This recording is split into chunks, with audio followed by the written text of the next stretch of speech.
এক আসনে প্রার্থী হতে 16 জন দাবিদার, কিন্তু আর এক আসনে ইচ্ছুক প্রার্থী খুঁজেই পাওয়া যাচ্ছে না। ভোটের আগে আজব কাণ্ড মালদায়। রতুয়া এবং ইংরেজ বাজার নিয়ে মাথা ব্যথা বাড়ছে শাসক শিবিরের। একদিকে রতুয়া, অন্যদিকে ইংরেজ বাজার, মালদা জেলার গুরুত্বপূর্ণ দুটি বিধানসভা কেন্দ্র। ভোটের আগে এই দুটি কেন্দ্র নিয়ে মাথা ব্যথা বাড়ছে শাসক দল তৃণমূলের। রতুয়া ও ইংরেজ বাজারে প্রার্থী ছাঁটাই করতে গিয়ে হিমশিম জোড়াফুল শিবির, যদিও এই কারণ সম্পূর্ণ আলাদা।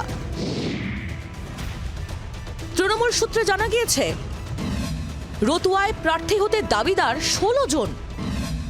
এদের মধ্যে অনেকে প্রচারও শুরু করে দিয়েছেন, কিন্তু ইংরেজ বাজারে প্রার্থী খুঁজে পাচ্ছে না শাসক দল।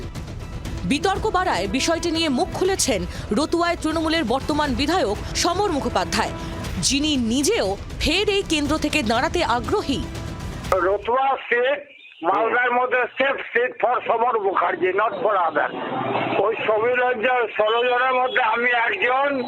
Ratua seat for Trinamool Congress Samar Mukherjee, safe seat, not for other. Ratua না হয় শাসকের জন্য নিরাপদ আসন, কিন্তু ইংরেজ বাজারে কেন প্রার্থী পাচ্ছে না তৃণমূল? 2021-এর বিধানসভা নির্বাচনে তৃণমূলের কৃষ্ণেন্দু নারায়ণ চৌধুরীকে হারিয়ে এই কেন্দ্রে জয়ী হন বিজেপির শ্রীরূপা মিত্র চৌধুরী। সূত্রের খবর, 26-এর ভোটেও এই আসনটি বিজেপির জন্য নিরাপদ মনে হচ্ছে। তাই ইংরেজ বাজারে প্রার্থী হতে আগ্রহী নন তৃণমূলের অনেকেই। আমি তিনবার এখান থেকে বিধায়ক হয়েছি এবং হাই ভোট 22,000 ভোট আমি জিতেছি। পরবর্তীকালে আমি হেরে গেছি এখান থেকে। আমি হচ্ছে পার্টির একনিষ্ঠ কর্মী। মুখ্যমন্ত্রী যেখানে যা বলবে সেটা আমি করব। বিষয়টি নিয়ে তৃণমূলকে কটাক্ষ করতে ছাড়েনি গেরুয়া শিবির।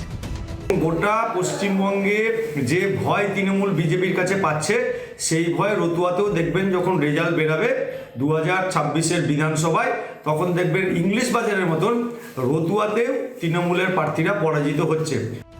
আগামী বৃহস্পতিবার মালদা সফরে যাচ্ছেন তৃণমূলের সর্বভারতীয় সাধারণ সম্পাদক অভিষেক বন্দ্যোপাধ্যায়। তাই জেলার এই জোড়া মাথা ব্যথা নিয়ে চিন্তায় জোড়াফুল শিবির। রণজয় সিংহের রিপোর্ট, জি 24 ঘন্টা। বাংলার আওয়াজ, বাঙালির আবেগ, জি 24 ঘন্টা।